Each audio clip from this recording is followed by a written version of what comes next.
And going for that second pick, Keeper of the Light, a hero that we do not see too often, but obviously a hero with a fantastic team fight ultimate, and an ultimate that does force you to face a certain direction, which with Stone Gaze can be quite beneficial. Yeah, it's interesting they pick Cuddle first too. Maybe they think it's a good hero in lane against Slaughter, would be my guess, if they're looking to first to it with the Snapfire.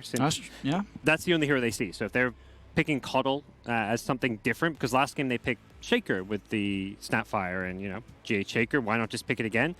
I think they feel like they need something better in lane against Slaughter. Obviously, he relies on right-clicking. The blinding light can be really good, so that may be their idea there. Yeah, I think that, and now, especially against the tree as well, an excellent way to clear out the trees with your ultimate. Yep.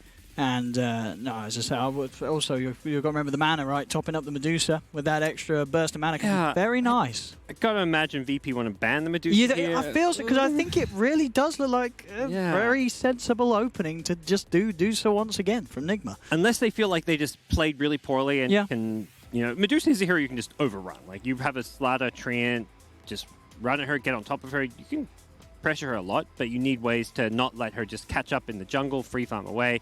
And you've got to apply constant pressure, which VP did not do last game. No, so. no, not at all. Not at all. Huge lead at all stages of the game from Miracle's Medusa in that second game.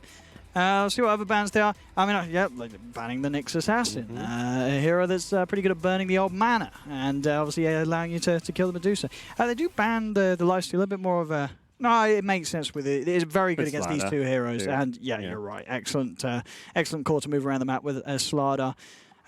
So yeah, as I say, yeah, these, if they are the two supports, for example, they have nothing against a raged lifestealer. So not wanting to deal with that sort of threat. And you know, a hero that can start moving around, playing aggressive at a point where maybe the Deuce doesn't quite have our items done. But yeah, I still feel that VP, you got to see a ban, you got to see some direct sort of answer to it. But going for the Nagasarian ban, so Medusa still very much available. Yeah. Here, one thing they could do, which they won't have to pick out of this ban, I don't think. Right. So if Nigma can still take it, like this is also not a bad Deuce. Well, I guess the mana drain is a little annoying, but Treant and Slaughter are two heroes that enable Deuce quite nicely. You have the Overgrowth to keep us safe, and with the Corrosive Haze, you know, you are going to have that potential for the damage. And no Deucer today, at least unlikely, as Void's going to be the pick. A little intrigued.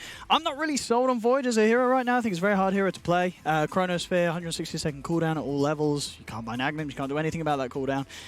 You know, you have to really start preparing to be able to fight without the Chrono or have some sort of insane guaranteed kill potential. They do arguably have that because they have the Snapfire Void. That is, yeah, a pretty good combo. The ease of execution, as long as the Void can find the Chronos, doesn't matter how far away the Snapfire is, just laying down the ult for the duration of that Chrono will kill most heroes.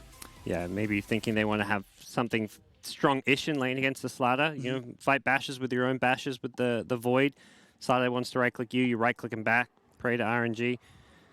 So I do feel like, yeah, Nigma is preparing for this lane, and then VP, seeing this Void pick, they get a great catch, the Disruptor. Until Void has a BKB, he's in a lot of trouble, and then even late game, Disruptor with Nag Scepter can answer that BKB. Yeah, so. No, it can really mess with him. And yeah, as a Void, you don't want to be buying the BKB early because you already struggled with damage. Could very likely be the sort of the idea behind the Aghanims build that we do see some of the carries go for at the top nowadays on Void. You obviously having the Keeper of the Light, right, being able to refresh that Time Walk. You can double Time Walk. You know, extra chance of getting the bash on the bashes. You know, it's a lot of lockdown. It's pretty, a bit of a nuisance. You sort of double Time Walk on this Disruptor, he is going to fall over. So maybe something going there for Nigma. We'll see. If that's going to be the plan. They're definitely going to want to try and look towards having more to throw into the Chrono. Because I mean, again, there's enough with Cuddle Snapfire? Like... I feel like you still want a mid that's going to be able to... Well, maybe you want a mid that can fight at times when Chrono's not there. You know, he can sort of make... you want to, again, Weehar on something, maybe like his Tiny. You know, something where he is able to make that sort of impact happen. Yeah, so we're going to see the Snapfire move back down to the support position. I think that's fine to do so. Obviously, it wasn't bad last game. It worked out. Mind Control was able to do what he needed to from the offlane position. But now having these two, well, arguably 3 guaranteed setups, like... this Snapfire doesn't need farm. All their job is to sit back, get the Mortimer's Kisses out. You have 3 heroes that are going to enable beautiful setups for your ultimate. Yeah. I think the key thing for Nigma with their last pick is, I mean, ideally it is a hero that can damage in Chrono, but I don't think you want more long cooldowns. Like, no. Okay. You don't want another big long cooldown ultimate to maybe pair with the Void, because then you're just, when Chrono's not up, you literally can do nothing. You want a hero that can play with Beastmaster, play fast pace, so maybe that's the Ember Spirit, the Wind Ranger, an OD could maybe be okay, although perhaps a little slightly too greedy. OD also looks pretty good for VP. You're playing against Faceless Void and Beastmaster. One thing that I don't know is maybe a bit of an oversight from VP, but obviously picking the Disruptor, you've got to remember that Snapfire is actually pretty good against it. Obviously, there's not a lot that can help you against, like an Ag Static Storm. She can cookie you out of the Static Storm kinetic field. Well. So, not too shabby. Obviously, Disruptor's still a strong hero, but having that save, and as you say, they still have a mid to pick. They could pick something like an OD. They can have two ways to really sort of mess with the Static Storms of the Disruptor. I'd just be interested to see how that plays out, because I really do feel Snapfire is definitely considered a very strong. I think you're just being able to jump someone out an Ag Static Storm. You know, you're making 4,200 gold redundant on a hero that's going to spend the whole game farming that item. So interesting to see. PL is going to be out. Without doubt, everyone one of loves those. an old PL. Yeah, very, very, very strong heroes. They can, of course, be countered by the build that I feel like Nico Baby was the first that I saw do it, where he goes Battle Fury Aghanim's. Battle Fury Aghanim's on the Void. You have that AoE, the guarantees. You know, everything's getting hit by the bashes. It's cleaving. You get the double jump with it, of course, as I said, with the Cottle. Could clear through a PL army, but still, for the most part, it's not going to feel great, because even when you have that, you still don't have insane damage. You know, you have a Battle Fury and an Ags. You don't have anything literally bumping up your right clicks. But again, another sort of pick into something that I feel Nigma has got an answer to. Well, and you mentioned the Cottle. Like, I think that's the key thing, because typically Void would just have his entire mana pool burned by a PL's Diffusal. But with the Cottle, you get that burst of mana, it resets the cooldown. You get another Time Walk out of it. That really enables this Void to perhaps match up much better than in the past against the PL. And then, of course, the new Ags you're talking about. So be interesting to see how this one goes. The Void has the Beastmaster Aura and likely items like Vlad's Solar Crest to buff him up even further. So, yeah, I think Nigma have got at least fairly okay answers for PL. The thing that they struggle in, the AoE damage is still not amazing right now as far as clearing out him and his illusions until they get like a Battle Fury type item on Void. I think before that, like, you can't rely on Illuminate necessarily. And the Snapfire has some AoE damage, but not the best. Oh, and they'll play it safe, make sure they don't get cheese. They'll ban out Meepo. And already just sort of little synergies, like having the Beastmaster, you know, suddenly the attack speed on all these Meepos, they're going to be taking down buildings. Just you cannot sort of outdo the damage they're healing up with the frequency they're hitting you at with the lifesteal. And VP, they don't really have great ways to fight AoE. I'm sure they have control of the Static Storm, but that's sort of it. They'll finish off with an SF. For no one of those mids that you can kind of pick right, and you're not too worried about the matchup. As we said earlier, we saw it. You know, no one.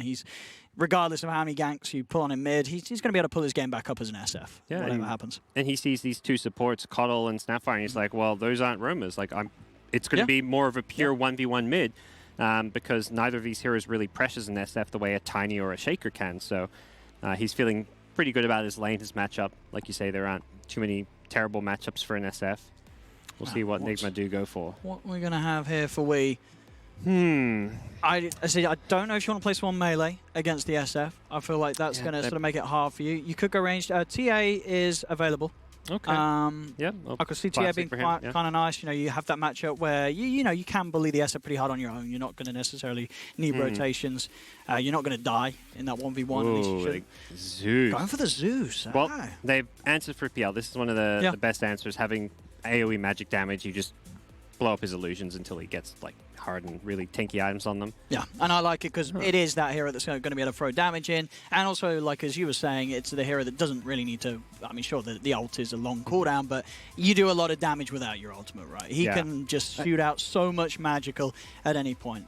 And PL not a hero that wants to buy BKB. He may feel pressured to buy Hood, but of course that never feels great as a PL. It slows down the rest of your game, but may have to. Zeus is in the game. One of the few heroes I feel like the Hood is good against. You're forced to sort of take that time to spend that money. I think the pick's nice, like the TA and some of those physical damage mids that Weeha likes to play, like maybe the Wind Ranger. You struggle against the Overgrowth, you struggle against PL against against what's his name? I'm already forgetting things. It's later on. Who was here? Oh, the hero. No. Against TA. PL. Yeah, PL against TA. You're not feeling good about that matchup. No. So yeah, I think the TA. Yeah, it's a good maybe matchup versus SF, but against the lineup as a whole, wouldn't have worked too well. So sure.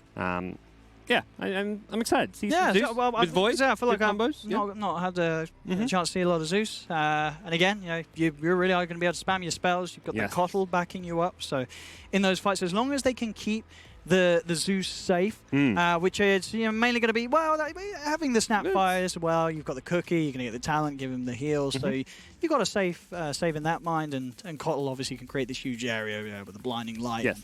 And the Will-O-Wisp that makes it very hard for VP's heroes to commit under. Slider's the scary one. If he gets like a blink, gets on top of Zeus. He just destroys it. At the same time, I'm not sure this Slider wanted to go blink this game. He's kind of the aura buyer, like Treant Disruptor are, their supports and not getting much farm. If someone's buying items like Pipe, it's going to be Slider. He needs a Pipe. If he's going Pipe instead of Blink, then, well, how are you getting to Zeus? You're not. So he's kind of stuck between, these two tough choices. Which one does he want to go for? We'll see. If he goes Blink, he's super squishy. You blink on that Zeus, your teammates don't have Blink. Maybe there's not actual follow-up. You just die. So I don't actually know if the Blink is the right approach here as well. Oh, there's an exciting lineup from both teams. I do feel that I'm interested to see what WeHa is able to do on the Zeus. It's just not a hero that we see as sort of like a go-to mid really anymore. It kind of comes up here and there in situations where, as you say, as an answer to heroes like the PL, that's becoming incredibly prevalent in these games. He might have a tough lane too. I mean, SF, I think, is at least like slightly favored here. At the same time, Zeus is one of those heroes that doesn't lose his lane. He's going to sit back, spam his Arc Lightning. Yeah, it's just going to be sort of a war of regen ferring in the middle lane. We are mangoes and sows for SF, or at least until no one feels it's more valuable to just start. He'll get mangoes too. Yeah, he's got double. I think the key thing is to bully Zeus as much as he bullies you. Did SF have Magic Stick, or is he not? No magic. Not yet. Okay. No, but you're absolutely right, because with this way that SF's played nowadays, with the Rays taking the mangoes to lane, you shove in the wave, you get level 2 before your opponent, and with the level 2, he can start building up those souls, and if he can sort of keep the balance of regen nicely, he's going to be able to mess with WeHa's TS quite a bit. Yes. Yeah, I think for WeHa, he's forced to buy both HP regen and mana regen, since he's getting constantly raised, whereas SF mostly just needs the mana for raises. He's not going to get harassed quite as much. The Arc Lightning just doesn't do this comparable damage to raises, so definitely feels like SF has an edge there. SF also has higher potential to fall back and farm jungle with some raises. As we'll see the bounty rune trades go down. Nice little 2-for-2 trade.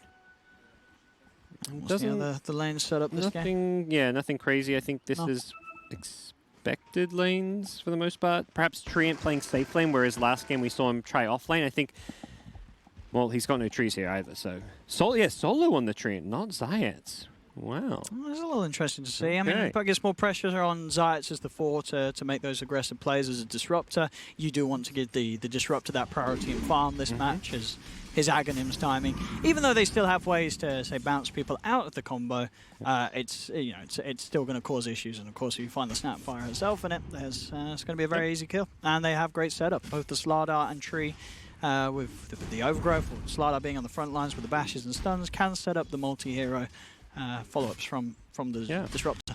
Yeah, Treant's going to struggle. There's no trees to play around with the level 1 axes. Unconventional build from Beastmaster makes total sense against Treant. And the Kotl also there, just constantly nuking and blasting. So yeah, we'll see how much Miracle can do out this lane. I feel like we've seen a few games now where Void has become that carry that people feel confident playing into a lane that Slardar's involved in. Obviously, with the time walk, you're still going to take a beating, but you shouldn't die. Yeah.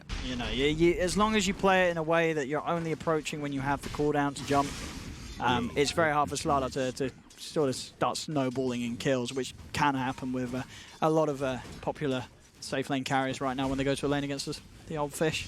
So far, both mid laners just playing more on the passive side, not what we've come to expect from this No One versus WeHa matchup from the last couple of games, where it was just constant brawling. But Zeus, not a hero you want to really trade blows with or trade nukes with, so just sitting back, using that Arc Lightning to CS and keeping up even on CS so far. We'll see this I think both safe laners are not necessarily going to have the freest of times to start things off against each team's respective dual lane. Just doesn't feel like a lane. It's like this open field where there's no trees. You can't hide behind trees and use them for protection. And Solo's like, where are the trees? I found them. Well, they will get first blood though, VP. He's going to be on the bottom lane where they kill off the Snapfire. So Nigma not quite quick enough to get the first blood themselves. The last couple of trees surviving. It's like the Amazon rainforest here just slowly whittling away. It's not a place where Trian can... I mean, I guess he kind of has to. I don't know if they want to switch it around, go to another lane. They've been down Not bottom. much, yeah. There's a void with Quelling Blade. Yep. This is how you play against Trian. He's just going to play in plain sight, uses high base damage, and just leads some XP to try to get some more spells. Yeah. Also, maybe something that they knew was going to happen. Another reason why they wanted to put the tree in the 5 rather than the 4, because they knew how well Nigma was going to be able to set up the map and just make it very hard for this tree to have an impact in the lanes. And in terms of moving around, the threat is not going to be there from a tree. I think a big part of why they picked this Beastmaster was they planned to go for this Axis build. The Axis plus Illuminate level 1. You don't normally see Illuminate level 1, but they just instantly come to lane and start throwing nukes, harassing. It's a PL. He doesn't want to have to constantly buy regen. Doesn't deal well with that level 1 nuke spam either, so PL with just 12 last hits here, really struggling. Same time, Nigma, Miracle, similar last hits. He's not having a great time down bottom. We'll see mid. Slight lead for no one. Yep. But yeah, very slight. It'll be after this wave, yeah, maybe 3 or 4 CS, and it looks like a tiny XP lead. But not much really in it. Again, further trees taken away from VP. Solo, I mean, it's almost impossible for him to slow down the space that Mind Control's going to be able to make himself up top. Yeah, so Slaughter having a great time down bottom, but similar story for Mind Control and the Beastmaster. And neither mid lane are looking to make any moves. It's a Zeus versus SF. These aren't necessarily roaming heroes. If they get a high impact rune, haste rune being the big one that allows you to move, we might see it, but at this stage, both just playing around this mid lane. We are just constantly nuking, trying to make it so that the SF can't play too aggressive. And Mind Control trying to run down Solo a bit. Now he's picked up the boost, but with the slow of the nature's grasp, it's a little too much for Mind Control to be able to stay on the tree. Yeah, he likes this Orb of Venom build, just giving you a lot of kill potential when you combine the slows of Borers with the Orb of Venom. And just force them away, securing the 5-minute runes. Same to be said for VP down bottom. Kuro will manage to walk his way out of the field. The control wasn't quite there from Zayat. They'll turn and try and bash at Miracle instead. Zayat staying on top of the Snapfire, but Miracle can force him back. And both mid laners leaving for those runes, both playing with Bottle and really relying a lot on regen. So we are throwing out all his mana to just nuke SF out of lane. Once the refill is Bottle with a bounty rune, SF gets 2 bounty runes for Bottle refills. Isn't even going back to lane anymore. Level 3 Lightning Bolt takes away almost half his health, so he's just as happy to go and farm some jungle. He'll probably come back to lane just to like double nuke a wave and then run away, but he does not really feel great about playing mid against Zeus right now.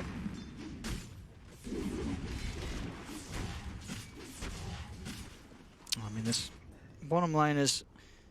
You know, now with Zayat sort of having a bit of a heavier impact, now he's got his levels. You know, Miracle does have to play that much more careful.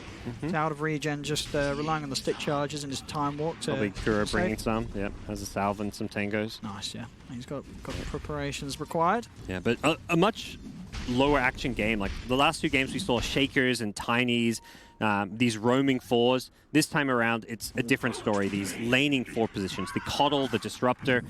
These are heroes that just want to sit in their lane and continue to dominate, and they leave their lane much later on. They're looking to play around like their level 6s, unlike the Shakers and Tinies that just play around their boots and pressure mid. So both mid laners happily trading farm. Kuro not so happy. Oh, he's going to turn, get his 2 spells off though, so we'll set up a kill for Miracle in turn. I don't know if Miracle wins this battle. He's still got a time walk, so he's able to jump away, but you're right, Rezo's going to chase. I think he's got the bash primed. He has. There it is again.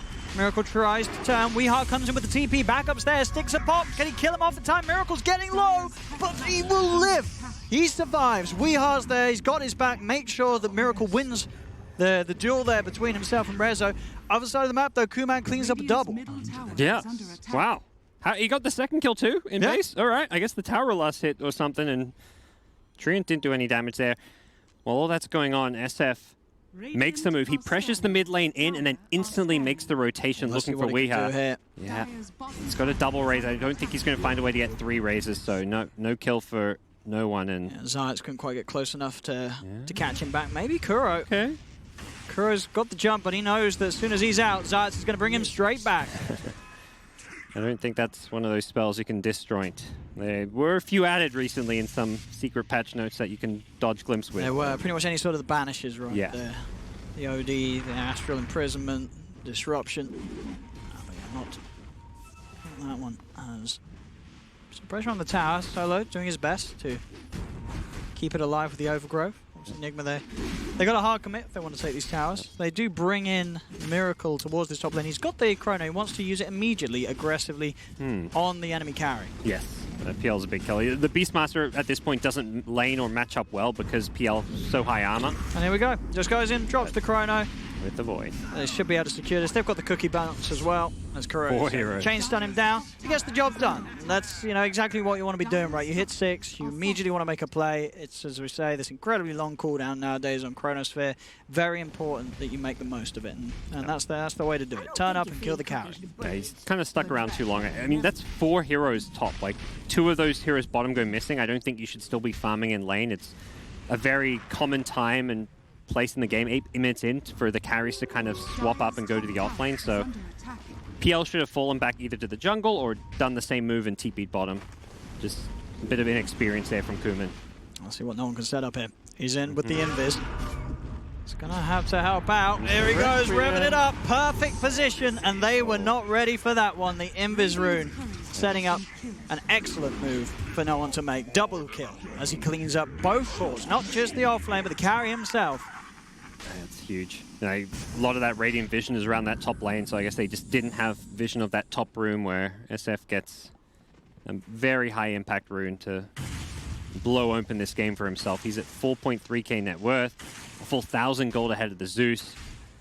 Having a great time. And PL, despite the death, is still farming well, is going to catch up, is on track. At this point, if anything, the Void next Chrono, you should be looking to kill this SF. He's the hero causing problems. Quick pick on top.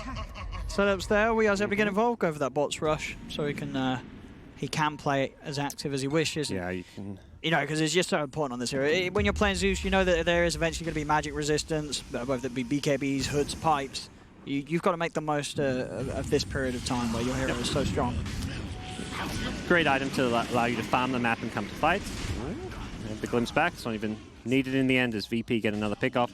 I think the other really big thing about the bots is the efficiency, where you can just use up all your mana in a fight. You don't have to worry. It's kind of like you don't have to worry about being efficient with your mana because you have that double TP. You can go to a lane, spend half your mana, throw a couple nukes at a hero, be out of mana, you TP to base, boots of travel back out, and you have full mana again. So if you don't have this boots of travel, you feel like you have to be a lot more conservative with your spell usage. Still in terms of the farm war, SF is leading. No one with those 2 kills, and still able to farm that little bit quicker than the Zeus with the raises. And a little safer just staying back. Also, well, that raw jelly is going to be very tasty inside of no one's tummy. It's going to have that extra bit of regen, keeps him out of the map. And yeah, holding the Faded Brooch for now. Also a very nice item on these early game cores that really do rely on their mana pools to flash farm. Having that extra 225 mana, I mean, that's pretty much nearly a whole set of raises on top of what you would usually have in your tank. It is on down bottom, not going to find too much. Is Royal a flavor? Royal jelly? I don't know. I don't know what it would taste like. Hey, that looks great, sort of that juicy orange, but no, not quite sure what it would taste like. Maybe it's disgusting. That's where your supports wander over and force it down your gullet. It's not nice. Mid lane. Big catch. Looking the pick, no one. That's always priority number 1 if you can. Here's the combo. The Chrono. Have they got the damage? They should with this ult. It is that strong. It really is. No one doesn't manage to get the Requiem off in time. A little unfortunate. Nearly had the double there, but Miracle just slightly off Obviously, it's fine. You know, if anything, you want to make sure you get the SF. You know, sure, Reza would have been a nice bonus, but the SF's what you want. Yep. Both teams losing their mid laner, and I mean, VP's game plan, anytime Zeus is in a position where they can catch him with a Slaughter initiation or a glimpse, they're going to do so. You take him out of the fight, that's the majority of this Radiant damage, but fortunately they're just a little overcommitted. And SF is still at that stage where he hasn't really finished any items, he's very squishy. Yep. He doesn't have anything to really protect himself, so. PL's got that hood, so. Yep. And we're seeing a different build from last game. No Yule's BKB. When he had the AM on his team, he knew he didn't have to do damage. He just had to be this annoying frontliner that could use spells, play around his ultimate. This time around, Yasha into BKB queued up. He's going to be much more of a right clicker, considering PL is a hero that, as you scale, you do have some damage issues. You don't really do single target damage the best. Obviously one of the scarier carries, but this PL's also had a slightly rough start, so I like that we're seeing SF go for this right click build. I think Miracle's progress on the Battle Fury must be pretty good right now. Yeah, he's got the big one done. The Demon Edge money's in, so that big hurdle's complete for Miracle. You can safely pick that up, and now at least have some more damage himself to commit with. But as we saw, you know, as long as they get the Chrono off with Kuro back in some sort of safe spot that's very hard for VP to get on top of, they will have the damage in the Chronospheres. The Mortimer's Kisses are really that destructive at this point. Some Royal Jelly for Radiant as well. They're going to be happy. As Kuman has fully left that top lane now, I think recognizing, playing around this bottom side of the map, you've got a ward there to protect you. You can farm these enemy Ancients. Feels pretty nice at the same time. In comes Kuro, looking to take away some of that vision control and force the PL out of this jungle.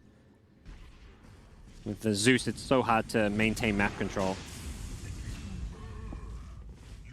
Making some quick moves, Weeheart. Yep. This game having some great impact with the way he's moving around. Any sort of lane that they show, he's ready to turn up and turn things around. Makes it hard for VP to hunt for those kills that they were earlier. And even more wary whenever either sort of the Raw or the Chronospheres up. These are two setups that pretty much guarantee action. No real sort of reliable safety or way to take people out of the fight on VP's side of things. Just the overgrowth that's going to be able to offer some sort of a heal. But if you're caught under that ult of Snapfire, you will still die. As top lane, tower's gone. Nigma taken over, and they continue to close that little bit of a lead that VP did start to build up with how well of a game no one was opening up with. The gap is beginning to shut down a little bit. Yeah, and I think you see where Miracle's at, and he's catching up. He's leading the PL. SF alone doesn't feel like a threat that's going to solo carry this game. You've always got the Chronosphere for him, and he's got to play against Beastmaster Roar. There's a lot of things to go through his BKB that can be problematic. Here we go, Miracle. He's found the setup. He does have the hood, but you look at that damage. It doesn't feel like he has a hood at all because it's just too much. It is just too much. No amount of magic resistance will save you from that setup. Chronosphere plus these heroes, guaranteed kill for, honestly, most parts of the game, I feel. Yes, good old Snapfire. You know, compare that ultimate to like a Lion Finger of Death as a 5 support.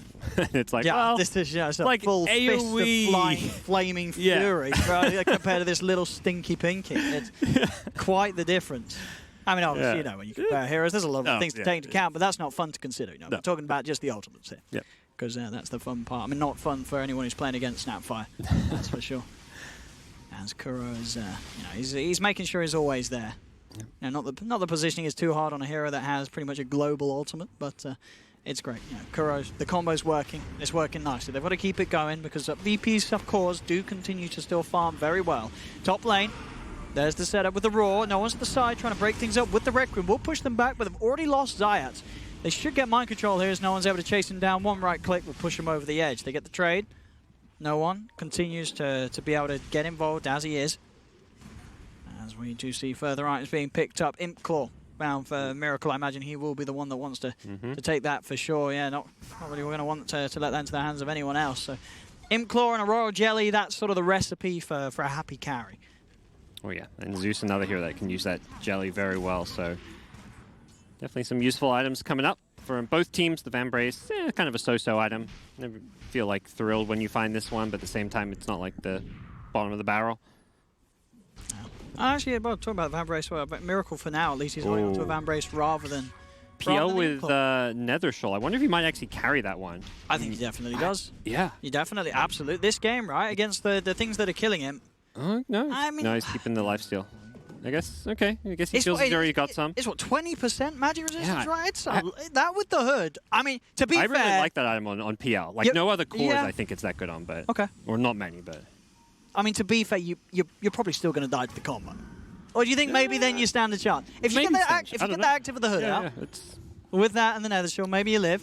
You have a pipe now as well. Yep. Now, yeah, the Nether Shoal's he's got in his stash. He's going to get it out there. You said that.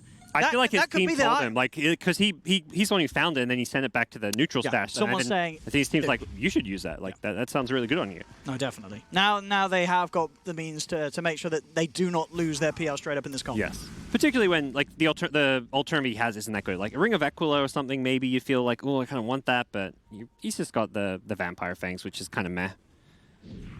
Hold on. Miracle's got He's Chrono. got Chrono again. But he's being static, very hesitant on the usage of it. Now the Snapfire ult comes into place. He does still have it, and Kuman is trying to juke with the illusion. The living arm is a bit of a giveaway. It kind of worked, right? They were confused. Miracle did not want to Chrono that. Yeah. I mean, it worked. The bait, he was concerned it was an illusion. He didn't want to end up on Reddit. No. With a so he just didn't use the Chrono. Yeah. Would have, of course, absolutely been a kill. No, I mean, he may not have even needed to use the Chrono. He could probably just have turned and hit that illusion. It would have been dead. Yeah. But didn't want to. So, lucky days for Kuman as he's allowed to live.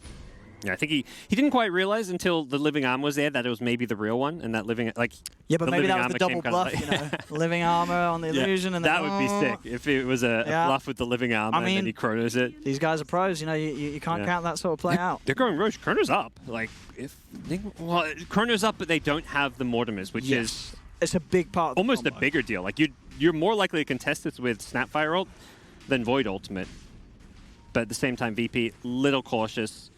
Even with the Corrosive Haze and the minus armor to bring it down quickly, they are respecting the Nigma team fight. And also, the Beastmaster can give good vision here. It's not easy to take this Roche. They want it. Yeah, VP's got to be... As long as they have at least one hero outside, whether it be Disruptor or SF. I mean, Static Storm's not online, though. They're trying to just zone him away, but instead they're going to maybe find a kill. Miracle's in. The Static Storm, very nicely placed down by No Zayat. one's kind of wasted his BKB here. Great hiding from Nigma. Maybe they can go back in now. Yeah, the second they saw that BKB, he didn't Chrono. Chrono would have been wasted there, even though you could have quad SF. You have no damage to kill him in BKB. Resolution chasing him. The vision they've kept with the Corrosive Haze. Miracle's just dragged back, and he's not going to be able to get off the time wall. Yeah, he preemptively Requiem for the Glimpse. That's the problem. He's got the Battle Fury. It's this expensive item. The BKB is just not there yet. And now you do walk into Roche with the Corrosive Haze. You're taking this pretty... The Snapfire ult's back online, but it's going down way too quick. With the armor, a reduction from the Slardar. Roshan is gone. Kuman has the Aegis. And now suddenly there's this period of the game where this trick, or at least, well, the trick that they were able to pull off earlier, that they haven't really been able to do so the last few times they tried to turn up to a fight Nigma, it's not going to cut it. You're going to burn through an Aegis, but then what? You're not going to have your Chrono or your Snapfire ult. You won't kill the PL a second time. So this is an excellent few minutes, really, for VP to get stuff done on the map. They're very strong right now. And they just feels like they've got a lot of magic damage block now with the pipe on Slide. I didn't go for the blink. I feel like this was the better approach. You go for this blink and you blink on Zeus. You've got no follow-up. It's not really... You're just going to die. Instead, he's just tanking up, helping his PL tank up. PL now with the double magic resist of the Hood and the Nether Shoal. Combine that with the pipe block. You're against a Zeus and a Snapfire. You're feeling a lot better about your survivability. Combine that with like your level 15 health talent, and I feel like this PL is going to start looking pretty tanky in these fights. And then the SF is the one dealing the damage. Like, it's not a PL that's going to necessarily threaten for kills, but you just disable Nigma's ability to fight by burning the mana of heroes like Void and Beastmaster. When they have no mana, they can't teamfight, and your SF just cleans up. Resolution is able to just walk in, get this vision set up for Zayat to go for the drag back straight into Kuman, as the Will-O-Wisp will not provide any safety at all.